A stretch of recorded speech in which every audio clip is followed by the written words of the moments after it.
Study IQ IAS, अब तैयारी हुई अफोर्डेबल। स्ट्रगल के दौर में अगर कुछ कहानियां और कुछ उदाहरण हमें मिल जाएं जो आपकी इस जर्नी को आसान बना दे, जहां पर क्लैरिटी ना हो वहां पर क्लैरिटी ले आएं, तो ऐसी एग्जाम्पल्स, ऐसे कहानियों से हमें जुड़ना चाहिए। तो ऐसी लाइफ है मिस्टर राघवेंद्र शर्मा, 2021 बैच के IPS officer. Welcome Raghav. Thank you so much sir. So अपना एक ब्रीफ इंट्रो देंगे स्टूडेंट्स को। ओके, सो मेरा नाम राघवेंद्र शर्मा है और जैसे सर ने बताया 2021 में जो सिविल सेवा की परीक्षा हुई उसमें मुझे इंडियन पुलिस सर्विस अलॉट हुई है। ये मेरा दूसरा अटैम्प्ट था। मैं पहले अटैम्प्ट में भी इंटरव्यू तक गया था और फाइनल लिस्ट में 2 मार्क्स से रह गया। और मेरी पढ़ाई मैंने सरकारी स्कूल से पढ़ाई की थी 12वीं तक, और उसके बाद ग्रेजुएशन मैंने दिल्ली यूनिवर्सिटी में शिवाजी कॉलेज से इकोनॉमिक्स ऑनर्स किया था। और उसके बाद मैंने 2019 में ही तैयारी शुरू की और 2020 में पहला अटैम्प्ट दिया था। तो ये मेरी जर्नी अभी तक की। तो सक्सेस में स्ट्रगल तो रहा, लेकिन कितने सारे ऐसे स्टूडेंट्स हैं इससे ज़्यादा स्ट्रगल भी रहता है। तो एक कैंडिड कन्वर्सेशन रहने वाली है, ठीक है। तो आप ही के जो मन में सवाल होते हैं उन्हीं कुछ सवालों को मैं राघव से पूछने वाला हूँ। तो इससे पहले अटेम्प्ट में आप इंटरव्यू तक गए और फिर इंटरव्यू नहीं हुआ और उसके जस्ट बाद प्रीलिम्स होता है, तो उस दौर के बारे में कुछ बताएंगे? डेफिनेटली, मतलब मुझे लगता है इस पे बात करना जरूरी है क्योंकि ये एक डार्क फेज है जिसके बारे में शायद बात नहीं करते हैं। This is the dark side of UPSC। So I remember around 24 सितंबर को रिजल्ट आया था और 10 दिन या 12 दिन बाद जो था अगला प्रीलिम्स था। तो आई रिमेंबर कि 24 सितंबर को शाम को 6 बजे रिजल्ट आ रहा है। नहीं हुआ सिलेक्शन। बहुत हाई होप्स थी कि इंटरव्यू तक गए हैं, पहले अटेम्प्ट में हो जाएगा, बट नहीं हुआ। You are completely torn. अंधकार छा गया जीवन में बेसिकली। उस समय आई रियली फेल्ट कि हाथ पे ठंडे पड़ना क्या होता है। You know, this is a idiom जो आप सुनते हैं, कहावत है, but I have experience that.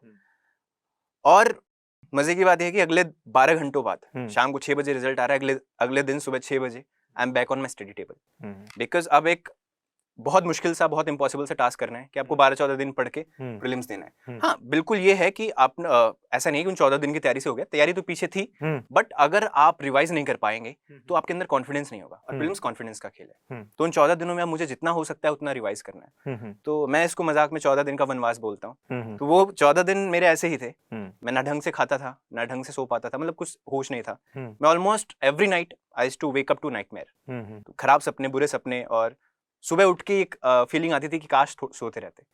ऐसा लगता है कि यार उठ क्यों गए, क्योंकि उठ के आपको रियलाइज होता है कि अरे यार शिट, UPSC का रिजल्ट आ गया है और तुम्हारा नहीं हुआ है। 2-3 दिन तो प्रोसेस करने में लगा। उठ के लगता था सच में रिजल्ट आ गया है क्या, कहीं ऐसा तो नहीं मैं सपना देख रहा था। तो बहुत मुश्किल फेज था और मुझे लगता है मैं अकेला नहीं था उस फेज से। मेरे साथ बहुत ऐसे लोग हैं जो उस फेज से गुजरे हैं। और आपको ये जानना है कि आप स्क्रीन के दूसरी साइड जिसको देख रहे हैं वो सब ऐसी प्रोसेसेस, ऐसे फेलियर्स और ऐसे जो खुद पे जो ट्रस्ट होता है वो खो जाता है कि यार इस बार नहीं हुआ तो क्या अगली बार हो जाएगा, इसकी क्या गारंटी है। सही बात है। कुछ दिनों बाद रिजल्ट आया, मतलब रिजल्ट आने के बाद मार्कशीट जो आती है 3-4 दिन के गैप से आती है। तो 2-3 दिन बाद मार्कशीट आई और मुझे पता चला कि मैं 2 मार्क्स से मिस किया हूँ। तो अभी तक तो ठीक है, थोड़ा तसल्ली थी, कोई बात नहीं यार, फर्स्ट अटेम्प्ट में इंटरव्यू तक गए, यही बड़ी बात है।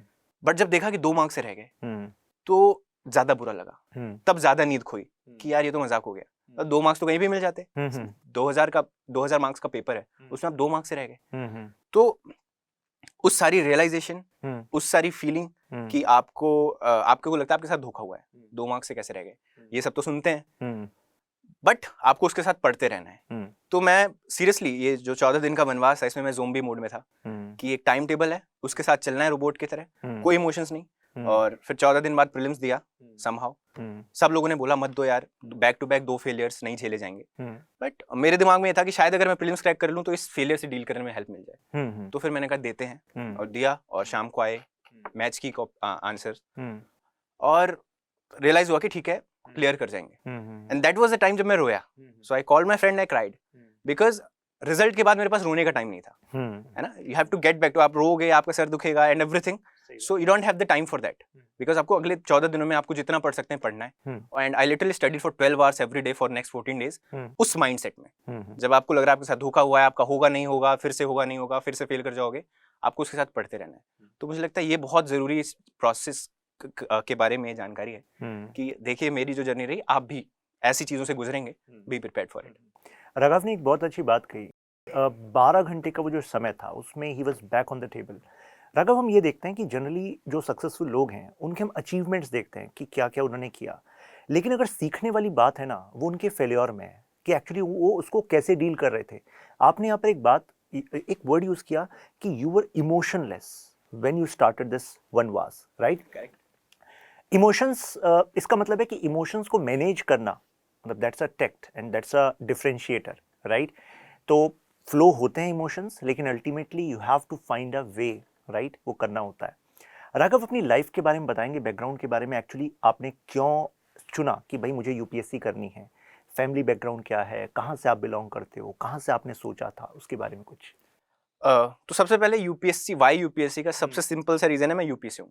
ओके। और नॉर्थ इंडिया के बेल्ट में अगर आप पढ़ाई में थोड़े भी स्मार्ट होते हैं हाँ तो आपको ये सजेशन मिलता है कि यार आईएएस पीसीएस करना। हाँ। तो कहीं ना कहीं वो दिमाग में वो आइडिया कहीं से आ गया, दादाजी ने कभी बोल दिया, चाचा ने कभी बोल दिया, तो दिमाग में वो आइडिया आ गया कि यार आईएएस और something like that will try. धीरे धीरे बड़े हुए, इसके बारे में और जानकारी मिली, आसपास लोग तैयारी करते थे, उनसे पूछा अच्छा ये तैयारी होती है, आपको इतना कुछ पढ़ने को मिलता है। तो एक मोटिवेशन मेरे लिए ये था क्योंकि आई लाइक टू रीड, बहुत सारी चीजों के बारे में जानकारी लेने में मुझे बड़ा मजा आता है। ठीक है। तो वो एक मोटिवेशन था कि बहुत सारी चीजें पढ़ने को मिलेंगी। और फिर धीरे धीरे जैसे पता चला व्हाट आर द रोल्स, आप सिविल सर्वेंट्स बन करके आप क्या रोल निभाते हैं सोसाइटी में, तो वो हमेशा वो अट्रैक्शन था।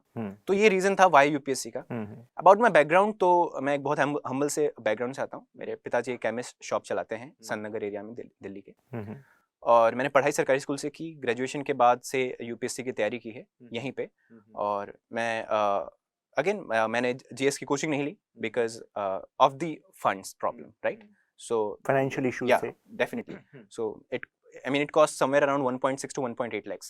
So I tell these things, my struggles, not because मैंने बहुत कुछ बड़ा अचीव किया है, मेरे से बहुत बड़ी स्ट्रगल से लोग गुजरे हैं, ठीक है, मुझसे भी कम रिसोर्सेज के साथ तैयारी की है। But the thing is, it is important to put it out, ताकि जो प्रिपेयर कर रहे हैं, जो स्ट्रगल में है, वो ये समझें कि ये स्ट्रगल सबके साथ है, इट्स नॉट विद यू। आपको लगे कि यार हमारे पास तो पैसा नहीं है, कैसे करेंगे, कर रहे हैं लोग। मेरे पास तो फिर भी, मेरे पास इतना था कि मैं ऑप्शनल की कोचिंग ले लूँ, लोगों के पास वो भी नहीं है, but people are doing it. So it's important कि मेरे बैकग्राउंड से आप ये सीखें।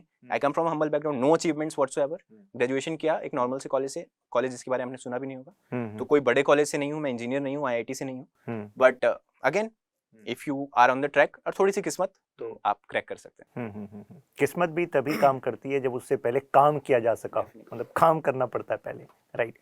आपने बताया कि कोचिंग आपने नहीं ली थी, और उसके बाद फिर आपने जीएस की कोचिंग नहीं ली थी, और फिर आपकी वो जर्नी रही, और उसके बाद फिर 2 मार्क्स से रह गया। तो यहाँ पर गाइडेंस एक्चुअली कितना मैटर करता है? आपको नहीं लगता कि, मतलब आप अपना बताइए कि इंटरनेट के थ्रू कहीं ना कहीं वो गाइडेंस अब मिलने लग गई है, लेकिन हर कोई उस गाइडेंस को वैसे एक्सेस नहीं कर पाता, मतलब मेरा ऐसा मानना है ना। हर कोई अपनी जर्नी में अलग जगह पर है। कुछ ऐसे लोग हैं वो समझ पाते हैं आसानी से कुछ की डिमांड क्या एग्जाम की, कहीं हमारे ऐसे भी स्टूडेंट्स होते हैं वो नहीं समझ पाते, दे नीड सम हेल्प। तो आपका इस पर क्या टेक है, आपका अपना क्या जर्नी रहा इस विषय में? जब मैंने जून 2019 में बेसिकली तैयारी शुरू की, और जून से सितंबर का वो समय था जब मैं लॉस्ट था।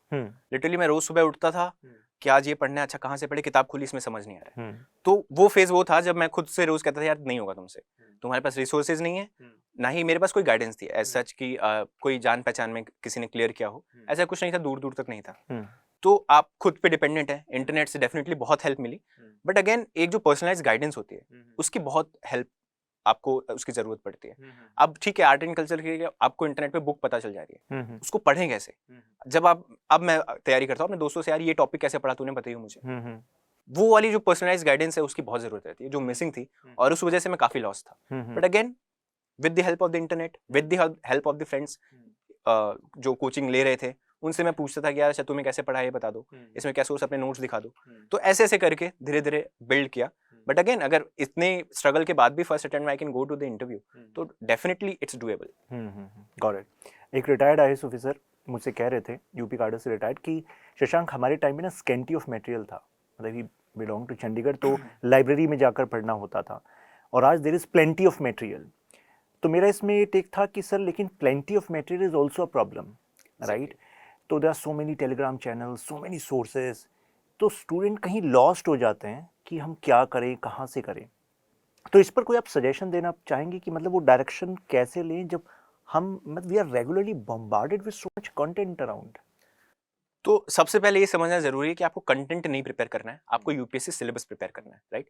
तो सबसे पहले जरूरी है आप यूपीएससी सिलेबस समझें, यूपीएससी के प्रीवियस ईयर क्वेश्चंस देखें। अब कोई भी टॉपिक, मान लीजिए आप सोसाइटी पढ़ रहे हैं, आपने वुमेन इश्यूज किसी एक पर्टिकुलर टॉपिक से पढ़ लिया, एबीसी किसी भी कोचिंग का हो, आपने वो पढ़ा, आपने प्रीवियस ईयर देखा और आपको लग रहा है मैं इसको आंसर कर पा रहा हूँ। अब उस सब्जेक्ट के लिए आपको कुछ नहीं देखना है। कोई बोल दे भगवान राम ने एक कंटेंट बनाया था, आप ये पढ़ो, इससे पक्का सिलेक्शन होगा, आपको नहीं पढ़ना है उस चक्कर में, राइट। तो आपको बस ये समझ के चलना है कि कोई भी best of the best faculty ने कोई कंटेंट निकाला है, पर इसका मतलब ये नहीं कि आपने जो ऑलरेडी पढ़ा है और जिससे आप सेटिस्फैक्टरली आपके आंसर कर पा रहे हो, आप उसको छोड़ के उस नए कंटेंट में शिफ्ट कर जाओ। तो मुझे लगता है ये स्मार्टनेस जरूरी है। और यहाँ पे जो फोमो होता है, ये फियर ऑफ मिसिंग आउट, कि यार मेरे फ्रेंड ने बताया कि इसने पॉलिटिकल लक्ष्मीकांत भी पढ़ी थी, डीडी बासु भी पढ़ी थी, तो मेरे से ज्यादा मार्क्स ले आएगा, ऐसा कतई नहीं होता है। मैंने लक्ष्मीकांत पढ़ी, किसी ने डीडी बसु पढ़ी, अगर आप एक रिसोर्स प्रेफर कीजिए, और बहुत सारे लोग सिर्फ लक्ष्मीकांत पढ़ के निकाल रहे हैं, आप भी निकाल लेंगे। तो बस ये फोमो से बचना है, आपको थोड़ी स्मार्टनेस दिखानी है कि आपको सिलेबस प्रिपेयर करना है, ना कि आपको ज्ञानी होना है, राइट। सो उस चीज को अगर आप दिमाग में रखेंगे तो आप किसी भी कंटेंट को उठाइए। आजकल मुझे लगता है कोई भी एक रेप्यूटेड कोचिंग इंस्टीट्यूट या टॉपर के नोट्स देख लीजिए, वो अच्छे हैं, they can be your go two point, है ना। आप उसको देखिए, बाकी आप धीरे धीरे इतनी सारी चीजें पढ़ेंगे कि आपका नॉलेज बेस बिल्ड हो जाएगा, और फिर गो टू सोर्स के पास आप जाइए जब आपको रिवाइज करना हो। तो यानी कि हम कह सकते हैं कि अल्टीमेटली आपकी अप्रोच ना सब्जेक्ट सेंट्रिक ना होकर एग्जाम सेंट्रिक होनी चाहिए। और एग्जाम सेंट्रिक का व्हेन ही सेइंग ना लक्ष्मीकांत या DD Basu, so what he meant, जैसा मैं समझ पा रहा हूँ, कि अल्टीमेटली आपको देखना है कि आपके क्वेश्चंस हो पा रहे हैं कि नहीं। तो अगर polity for example questions analytical in nature है और लक्ष्मीकांत में केवल प्रोविजंस की बात हो रही है, वो एनालिसिस नहीं मौजूद है, तो आपके कंटेंट में एनालिसिस होना चाहिए, राइट। अगर वो एनालिसिस मौजूद है, चाहे वो डीडी बासु से आपने लिया, लक्ष्मीकांत के साथ कुछ आपने करंट की रीडिंग करी, वो आपके पास होना चाहिए। और अगर वो है तो now you can be confident, right. अच्छा, एक और जनरल सवाल बच्चे पूछते हैं, मतलब मैं पर्सनली फील करता हूँ हमारे ना कई टैलेंटेड स्टूडेंट अपनी लाइफ में बहुत अच्छा कर सकते हैं, दे आर हार्ड वर्किंग, लेकिन ना कुछ अप एंड डाउन आते हैं लाइफ में जिसको मैनेज नहीं कर पाते। फॉर एग्जाम्पल फाइनेंशियल का तो आपने बताया कि there are ways, relationships, so ये एक है, मतलब एक रियलिटी है, मतलब they are not able to manage relations. Relations means family के साथ रिलेशन, फ्रेंड के साथ relation, other relations as well, right. और इसकी वजह से ना वो जिस इंटेंसिटी से काम कर रहे थे ना, वो बीच में टूट जाता है। आई हैव सीन स्टूडेंट्स, मतलब इनिशियल डेज में in when I was giving lectures coaching में, तो दे वर वर्किंग फिनोमिनली वेल, मतलब उन्होंने नोट्स कवर कर लिए हैं, आंसर राइटिंग कर रहे हैं। मैं उनको यही एडवाइस कहता हूँ कि बस मोमेंटम नहीं ब्रेक होना चाहिए। अगर ये मोमेंटम ब्रेक हो गया तो वो बैक टू स्क्वायर वन हो जाता है। ये यूपीएससी है, यहाँ इंटरव्यू से गए, दोबारा उस प्रीलिम से ही निकलना होगा, और वो बहुत ही मतलब ट्रबलसम है वो phase, it can not be explained, और नहीं चाहते हम कि आप कोई उस फेज से गुजरे भी, राइट। तो इस पर आप क्या एडवाइस करना चाहेंगे? आप अपना एक्सपीरियंस शेयर कीजिए, मतलब that can turn into an advice. Okay, so yeah I mean relationships manage करना बहुत जरूरी है। सो पहली बात तो ये कि सबको लगता है कि अब आपको सबसे दूरी बना लेनी है, ठीक है, आपको हिमालय पे जाके आपको तब करना पड़ेगा, तब यूपीएससी क्रैक होगा। तो ऐसे नहीं होता है। UPSC is a part of the process, तो आपको इसको एग्जाम की तरह ट्रीट करना है, इसको लार्जर देन लाइफ बनाने की जरूरत नहीं है। बट अगेन ये एग्जाम की डिमांड ये है कि आप रोज 8 से 10 घंटे 12 घंटे इसको दें, राइट। बीट स्टडिंग और be it planning for the next day, आपको 8-10 घंटे 12 घंटे इसमें इन्वॉल्व रहना है बेसिकली प्रिपरेशन में। अब इसमें रिलेशनशिप्स कॉम्प्रोमाइज होते हैं फॉर श्योर। फैमिली के टाइम आपका फैमिली के साथ आप कम टाइम स्पेंड कर पाते हैं। आई रिमेंबर मेरे खुद के मामा की शादी थी और मैं उसमें गेस्ट अपीयरेंस देता था, गया खाना खाया घर आ गया। So this is how it was. But again मतलब this is a part of the process ना, और 2-3 साल में आप करके निकल जाइए, उसके बाद आप हर वेडिंग में इन्वाइटेड होंगे, जिसको आप नहीं भी जानते वो भी आपको वेडिंग में इन्वाइट करेगा। तो थोड़ा सा मिस कीजिए। बात रही रिलेशनशिप्स की, तो अब वो फ्रेंड्स हो या रोमांटिक रिलेशनशिप्स हो, उन सबको भी मैनेज करना जरूरी है। आई विल नेवर से कि आप छोड़ दीजिए, राइट, कि if you are having very close friends तो आप उनसे दूरी बना लीजिए कि अरे हम तो तैयारी कर रहे हैं। ये करने की जरूरत नहीं है। मुझे लगता है वो आपका सपोर्ट सिस्टम होना चाहिए। बट अगेन क्वालिटी पीपल जो आपकी सक्सेस चाहते हो, जो आप में इन्वेस्टेड हो। एंड आई वाज लकी, आपने बोला मेरा एक्सपीरियंस, तो I was lucky enough to have a group of 2-3 friends who were very invested in my preparation. And honestly, quite frankly and honestly, I couldn't have done it without them. उनका जो support रहा, I remember मेरी friend मेरे लिए, क्योंकि मैं घर पे रह के तैयारी करता था, मेरी फ्रेंड मेरे लिए ORN से जाके मेरे लिए मटेरियल लाती थी कि मेरा दिन ना खराब हो। मेरे रूम में कूलर नहीं था, you know, so it was warm, काफी दिल्ली की गर्मी आपको पता है। A friend gifted me a cooler कि मैं अच्छे से पढ़ाई कर सकूं। So I was lucky in that sense कि ऐसे फ्रेंड्स थे।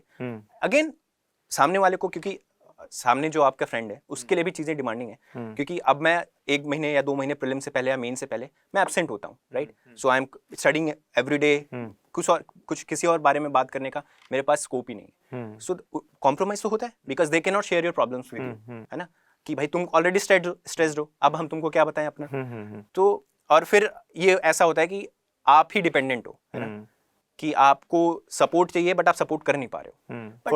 For them it is giving, but they are not receiving. Exactly. So आपको ये भी समझना पड़ेगा कि अगर सामने वाले आपके दोस्त नाराज हो रहे हैं कि यार तुम मिलते नहीं हो, ये मिलते हो, तो आपको इस पे गुस्सा नहीं होना है कि यार तुमको पता नहीं मैं यूपीएससी की तैयारी कर रहा हूँ। आपको समझना है कि हाँ ठीक है, दे आर राइट, आप उनके लिए एब्सेंट हो, they need someone to. But again जब आपके पास ऐसे क्वालिटी लोग होते हैं जो आपकी सक्सेस चाहते हैं, तो I have been lucky in that sense कि they have always been with me. मैं आई रिमेंबर मैं एब्सेंट होता था, but again there were supportive, तुझे जब बात करनी है तो फोन कर, हम ये नहीं कहेंगे कि तूने कल मेरा फोन नहीं उठाया तो हम आज तेरा फोन नहीं उठाएंगे। तो मुझे लगता है अगर क्वालिटी पीपल आपकी लाइफ में है तो आपको कुछ भी कॉम्प्रोमाइज करने की जरूरत नहीं है। और मेरा तो सपोर्ट सिस्टम ही वही था, उनके बिना मैं नहीं कर पाता, उनको छोड़ के तो मैं कतई नहीं कर पाता। तो मुझे लगता है रिलेशनशिप्स को मैनेज करिए, और सामने वाले लोग कैसे हैं वो बहुत डिपेंड करता है इस पर। Great insights. आपने सबने एक चीज़ ऑब्जर्व की होगी कि ईगो, राइट, तो वो ईगो नहीं आनी चाहिए। Means when you identify quality people, when you seeing quality people, तो इसका मतलब ये नहीं कि अच्छा ये सब क्वालिटी नहीं है, सबको कट ऑफ करते हैं अब हम, राइट? तो वो ईगो आप में नहीं आनी चाहिए। कई बार ऐसा भी होता है जब यूपीएससी की तैयारी शुरू करते हैं ना, तो पहले से ही मतलब बच्चे को लगने लगता है कि यस अब मैं हो गया हूँ IPS IAS, right? Raghav is an IPS officer, but इनकी कन्वर्सेशन में आप नहीं देख रहे होंगे कि he is having that kind of ego. Means अगर दूसरे की नाराज़गी है तो उस नाराज़गी को भी वो समझ रहे कि यस उसका पर्सपेक्टिव ये है। और यही एक्चुअली एक ऑफिसर की मतलब क्वालिटी होती है, that you should be able to understand things from multiple perspectives, right? अगर आप अपना ही केवल पर्सपेक्टिव जानते हो, उसी को थोपते हो, तो you will not be able to find solutions, right? Ultimately आपको लोगों के बीच रहना है, राइट? आपने एक बात कही कि हिमालय पर चले जाना, और ऐसा सोचा जाता है, तो कई लोग सोचते हैं कि यूपीएससी की तैयारी के लिए we have to shut ourselves down, और इस दौरान ना सोशल स्किल्स जो होती हैं वो मतलब कि बॉटम पर आ जाती हैं, और उसके बाद होता है आपका पर्सनैलिटी टेस्ट, इंटरव्यू। तो फिर स्टूडेंट्स पूछते हैं कि सर पर्सनैलिटी के लिए ना कुछ टिप्स दे दीजिए। आपको क्या ऐसा लगता है कि मेंस और इंटरव्यू के बीच में पर्सनैलिटी पर काम होता है, या actually it's an ongoing process? देखिए ये तो मिथ है कि आप इंटरव्यू के लिए प्रिपेयर करते हैं, है ना, ये मिथ मुझे लगता है। पर्सनैलिटी वाइज ऑब्वियसली कंटेंट आपको प्रिपेयर करना होता है, आपका जो डेफ होता है उसको उसके लिए करना होता है, बट पर्सनैलिटी आप 3 महीने में प्रिपेयर नहीं कर सकते। आप जाएंगे, आपको लोग फालतू सी बातें बताएंगे कि हाथ ऐसे रखो, इस पे ऐसे रखो, है ना, ऐसी चीजें बताए, टाई ऐसे है, वो है। जो लोग आपका इंटरव्यू ले रहे हैं, राइट, वो लोग आपकी उम्र से, जितनी आपकी उम्र है उतना उनका एक्सपीरियंस है। Exactly, they can see through you, right? तो आप क्या पहन के जा रहे हैं, obviously you have to be neatly dressed, but the thing is कि पर्सनैलिटी आपकी इनहेरेंट है ना, और वो आपके साथ हमेशा से रही है। No personality is bad, you have to be mindful of the fact कि आप किससे इंटरव्यू, आपका कौन इंटरव्यू ले रहा है। हम एक कैंडिडेट कॉन्वर्सेशन कर रहे हैं, मैं यहाँ पे जैसे बात कर रहा हूँ, मैं इंटरव्यू बोर्ड के सामने ऐसे बात नहीं करूंगा, right? So you have to understand those things. बाकी आपकी पर्सनैलिटी, मुझे लगता है ऐसा नहीं कि इसकी पर्सनैलिटी अच्छी है, इसकी खराब है। The thing is you have to understand कि आप कैसे सिचुएशन में बैठे हैं और आपको कैसे बोलना है, दैट्स इट। इसके अलावा और पर्सनैलिटी कुछ नहीं होता है, right? It's not about how you look, right? You have to be neatly dressed, you have to be, आपके ड्रेस में भी रिस्पेक्ट आनी चाहिए कि आप जिससे बात करने आए आप उसको रिस्पेक्ट कर रहे हैं, and you are dressed according to that, right?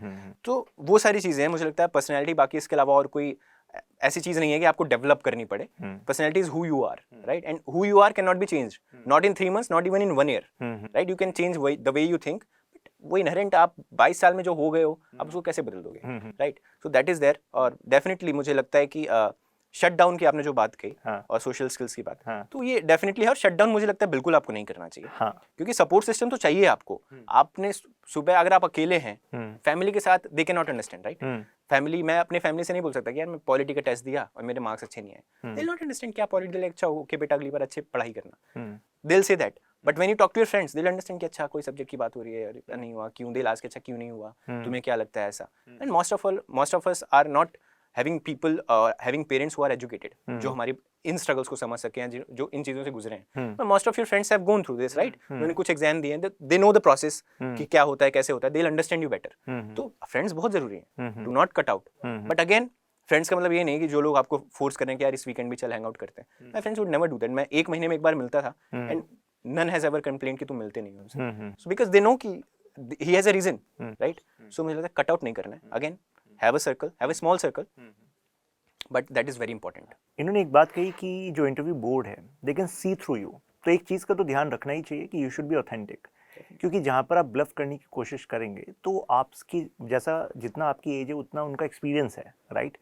सो वो आपके लिए नेगेटिव हो जाएगा। और वैसे ऐसा लगता है राघव की जो यूपीएससी की तैयारी है ना, वो काफ़ी कुछ इंसान को बदल देती है। When you start reading about thinkers और क्या क्या चल रहा है करंट में, तो हमारे सोचने समझने के तरीके में तो बदलाव आता ही है, राइट? तो यू गेट मोल्ड, लेकिन वो इस बात पे मैटर करता है कि how much connected you are with this preparation, है ना? सो डेफिनेटली मुझे लगता है ये, इसलिए मैं सबको कहता हूँ कि यार देखो, no matter you clear the exam or you don't clear the exam, but you'll come out as a very changed person. Exactly. It can be positive, it can be negative. हाँ. So आप bitter person भी बन सकते हैं। हाँ. कुछ लोग होते हैं घर आते हैं कि अरे यूपीएससी क्या है, फालतू है, सब किस्मत का खेल है ना, क्योंकि उनका नहीं हुआ। बट अगेन अगर आपका हो जाता तो आप कहते हैं नहीं मेहनत करो, हो जाएगा, राइट? मे बी मैं भी अपना पर्सपेक्टिव कुछ और रखता अगर मैं फेल करता रहता। सो द थिंग इज कि आपको इस प्रोसेस में अगेन आपने जो बोला इन्वॉल्व रहना है, राइट?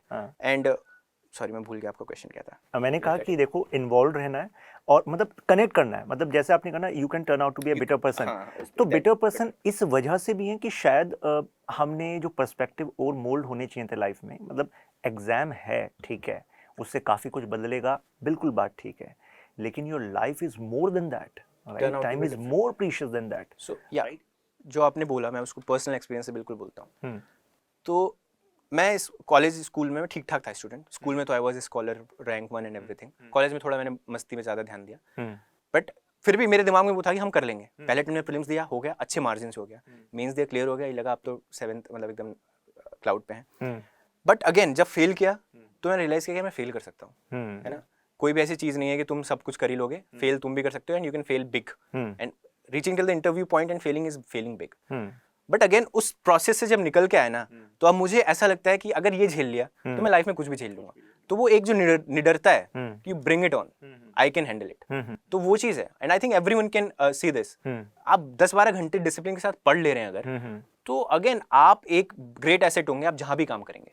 मेहनत करना आ जाता है ना, और मेहनत करना जिसको आ गया वो कहाँ रुक सकता है? डेफिनेटली अल्टीमेटली यही तो है कि हम मेहनत करना नहीं जानते, डिमांड को नहीं समझते, और वो चीजें आ जाती हैं। मतलब definitely any company would respect a person who is disciplined, yes, right? And UPSC teaches you discipline, yes, तो definitely you come out as a better person, but again आपके हाथ में है वो। अगर आप negativities पे ध्यान देंगे, definitely there is an unpredictability in UPSC। मैं ऐसा नहीं कह रहा हूँ कि मेहनत करो हो जाएगा, किस्मत चाहिए, but again it's not a blind draw. तो आपको ये समझना है कि आपको नेगेटिव इंसान नहीं बन के आना है, you be a positive person, you give your best, and this is not the end of the life. मुझे लगता है ये बात समझने की बहुत जरूरत है। आई नो पीपल जिन्होंने यूपीएससी दिया नहीं, and they are doing far better, you know, they are very happy in their lives, they are making in a year what a civil servant will make in 10 years। Yes, तो there is a whole world out there. हाँ ठीक है।